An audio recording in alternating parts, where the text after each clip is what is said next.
रात के 1:42 हो रहे थे। लखनऊ कानपुर हाईवे पर एक बस जा रही थी। बस में 32 लोग सवार थे, लेकिन 2 घंटे बाद जब बस रुकी, कंडक्टर ने गिनती की, बस में 33 लोग थे। बस नंबर यूपी 32 लखनऊ से कानपुर जाने वाली आखिरी नाइट बस थी। ड्राइवर सुरेश और कंडक्टर मनोज थे। रात का समय था, आधे लोग सो चुके थे, कुछ लोग फ़ोन चला रहे थे, सब कुछ नॉर्मल था। करीब 2 बजे बस एक सुनसान ढाबे पर रुकी। मनोज नीचे उतरा चाय पीने के लिए।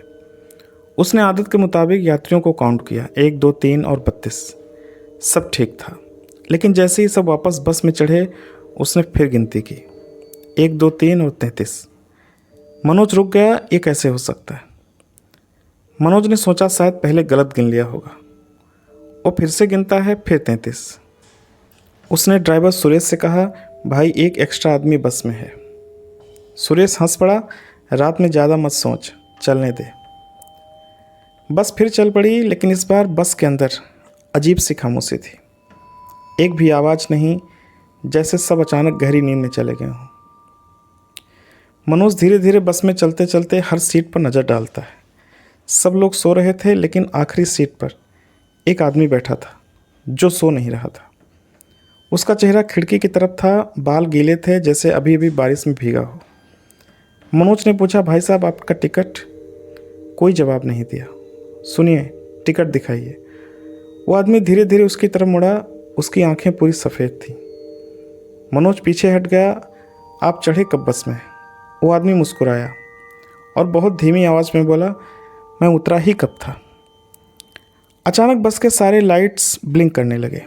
ड्राइवर ने ब्रेक मारी, बस अपने आप रुक गई। सुरेश चिल्लाया, मनोज क्या हुआ पीछे? मनोज ने मुड़कर देखा, पूरी बस खाली थी। सभी 32 यात्री गायब। सिर्फ वो 33वां आदमी सीट पर बैठा था। वो धीरे धीरे खड़ा हुआ और आस्ते आस्ते चलने लगा। हर कदम के साथ पानी टपक रहा था और उसने कहा, अब गिनती पूरी हुई। बस सड़क के बीच खड़ी थी। इंजन बंद था, लाइट्स फ्लिकर कर रही थी। सिर्फ 2 लोग बचे थे, ड्राइवर सुरेश और कंडक्टर मनोज। अब उनके सामने वो 33वां आदमी धीरे धीरे चलता हुआ उनकी तरफ आ रहा था। हर कदम के साथ टप टप टप पानी के गिरने की आवाज़ आ रही थी। मनोज की सांसें तेज हो गईं। भाई ये इंसान नहीं है। उसने चाबी घुमाई, लेकिन बस स्टार्ट नहीं हुई। अचानक बस का दरवाज़ा अपने आप खुल गया। बाहर घना अंधेरा था, न कोई गाड़ी न कोई आवाज़, और उस अंधेरे में कुछ खड़ा था। सुरेश ने ध्यान से देखा, सड़क के किनारे वो 32 लोग खड़े थे। सभी यात्री बिल्कुल चुप, एक लाइन में, और सबकी आंखें बस की तरफ थीं। मनोज चिल्लाया, भाई ये सब बाहर कैसे आ गए?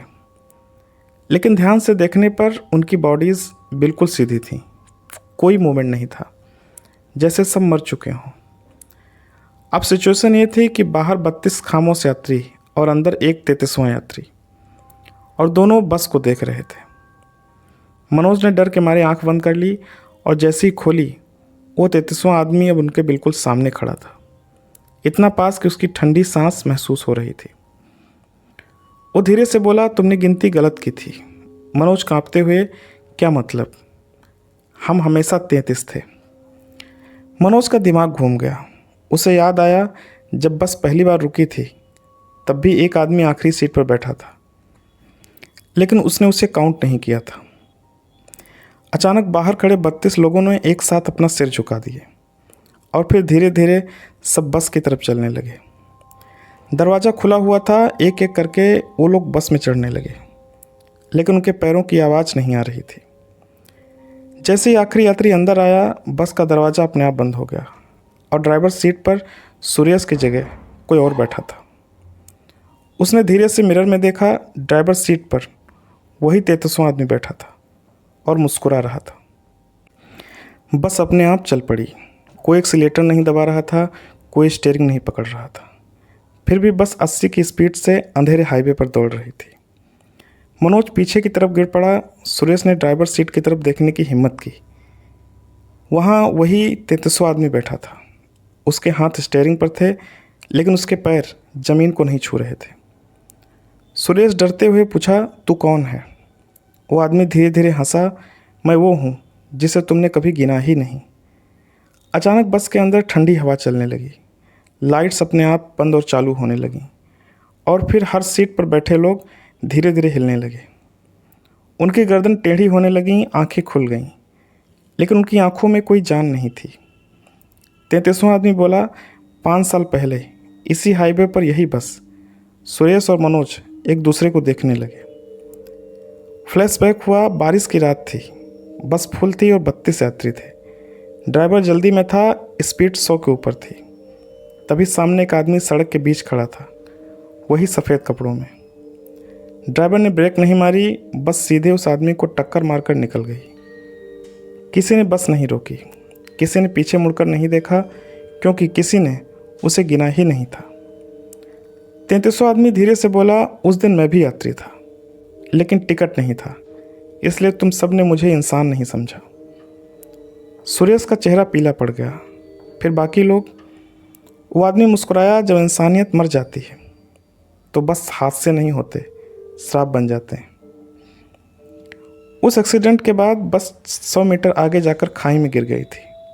32 लोग उसी रात मर गए थे। मनोज चिल्लाया, तो हम अभी? वो आदमी बोला, तुम दोनों भी उसी रात मर चुके हो। अचानक बस के सारे शीशे अपने आप टूट गए और बाहर वही खाई दिखाई देने लगी। टूटी हुई बस, खून और बॉडीज़। बस सीधी खाई की तरफ बढ़ रही थी। सुरेश चिल्लाया, रोक इसे, लेकिन स्टीयरिंग खुद घूम रही थी। 33वां आदमी धीरे से बोला, इस बार गिनती पूरी होगी। जैसे ही बस खाई के किनारे पहुंची, मनोज ने आखिरी बार पीछे देखा और शॉक में जम गया। अब बस में 34 लोग थे। बस खाई के बिल्कुल किनारे पहुंच चुकी थी। नीचे अंधेरा, टूटी हुई पुरानी बस, और हवा में एक अजीब सी ठंड थी। बस में अब 34 लोग थे। मनोज की नज़र पीछे जमी हुई थी। वो कांपते हुए बोला, भाई एक और है। सुरेश धीरे धीरे पीछे मुड़ा। आखिरी सीट पर एक और आदमी बैठा था, लेकिन इस बार वो आदमी मनोज जैसा दिख रहा था। मनोज चिल्लाया, ये मैं ही हूँ। वो 33वां आदमी हंस पड़ा। हर चक्कर में एक नया जुड़ता है। अब सच साफ था, ये बस कभी रुकी ही नहीं थी। ये हादसा हर बार दोहराया जाता था और हर बार एक नया यात्री इसमें फंस जाता था। 33वां आदमी बोला, लेकिन आज एक और मौका है। तुम दोनों में से कोई एक बच सकता है। सुरेश बोला, कैसे? जो इंसानियत दिखाएगा वो बचेगा, जो खुद को बचाने की कोशिश करेगा वो यहीं रह जाएगा। अचानक बस फिर से उसी मोमेंट में आ गई जब सड़क पर उस सफ़ेद कपड़ों वाला आदमी खड़ा था। यानी ये वही एक्सीडेंट दोबारा होने वाला था। इस बार स्टीयरिंग सुरेश के हाथ में थी और सामने वही आदमी खड़ा था। मनोज चिल्लाया, भाई ब्रेक मार। लेकिन अगर ब्रेक मारी तो बस खाई में गिरेगी और दोनों मरेंगे। अगर नहीं मारी तो आदमी मर जाएगा और लूप जारी रहेगा। सुरेश के हाथ कांप रहे थे। स्पीड बढ़ती जा रही थी, 90, 100, 110, और आंखों के सामने फ्लैशबैक हो रहा था। 32 बॉडीज़, 33वां आदमी और अब 34वां। आखिरी सेकंड में सुरेश ने पूरी ताकत से ब्रेक दबा दी। बस जोर से हिले, टायर चीखे और बस खाई के किनारे रुक गई। सुरेश ने धीरे धीरे आंखें खोली। सामने वो जिंदा आदमी खड़ा था। उसने धीरे से सिर झुकाया और अंधेरे में गायब हो गया। सुरेश ने पीछे देखा, पूरी बस खाली थी, न कोई यात्री न मनोज। सुरेश घबराकर नीचे उतरा और खाई की तरफ देखा। नीचे टूटी हुई बस पड़ी थी और पास मनोज की डेड बॉडी। फिर पीछे से एक आवाज़ आई, गिनती अब पूरी नहीं हुई है। सुरेश धीरे धीरे मुड़ा। उसके पीछे 33वां आदमी खड़ा था। चारों तरफ खामोशी थी, सड़क सुनसान थी और सुरेश अभी भी वहीं खड़ा था। 33वां आदमी धीरे धीरे उसकी तरफ बढ़ा। उसकी आवाज़ अब पहले जैसी नहीं थी। तुमने सोचा तुम बच गए हो, सुरेश ने कांपते हुए कहा। मैंने इंसानियत दिखाई है, मैंने ब्रेक मारी है। वो आदमी मुस्कुराया, यही तो चाहिए था। तुमने उसे बचा लिया, लेकिन अब उसकी जगह कौन लेगा? सुरेश का दिमाग सुन्न हो गया। नीचे खाई में मनोज की लाश, बस में 33 आत्माएं और अब एक जगह खाली थी। 33वां आदमी बोला, हर बार कोई एक अच्छा इंसान चाहिए जो सही फैसला ले, ताकि ये चक्र चलता रहे। सुरेश चिल्लाया, तो मैं फंस गया? नहीं, तुम फंसे नहीं हो, तुम अब इस खेल का हिस्सा हो। अचानक सुरेश के हाथ ठंडे पड़ने लगे, सांस भारी होने लगी और उसकी परछाई जमीन पर अलग अलग चलने लगी। उसने पास के शीशे में देखा, उसका चेहरा धीरे धीरे बदल रहा था और कुछ सेकंड बाद वो वही 33वां आदमी बन चुका था। अचानक सब कुछ फेड हो गया और वही हाईवे, वही रात और वही बस। एक नई बस आ रही थी, उसमें बैठे थे 32 नए यात्री और ड्राइवर सीट पर सुरेश, जो कि अब 33वां था। बस धीरे धीरे उसी जगह पहुंची जहां सड़क के बीच में एक आदमी खड़ा था। इस बार वो आदमी मनोज जैसा दिख रहा था। सुरेश अब ठंडी आवाज़ में बोला, रुको, ब्रेक मत मारना। मतलब हर बार वही लोग, वही चेहरे, बस रोल्स बदल जाते हैं। हाईवे आज भी वही है, लोग आज भी उसी रास्ते से गुजरते हैं और कभी कभी किसी बस में सीट नंबर 33 खाली नहीं होती। अगर तुम सब उस बस में होते और तुम्हें पता होता कि एक को मरना है, तो तुम ब्रेक मारते या नहीं? आपको बताना है।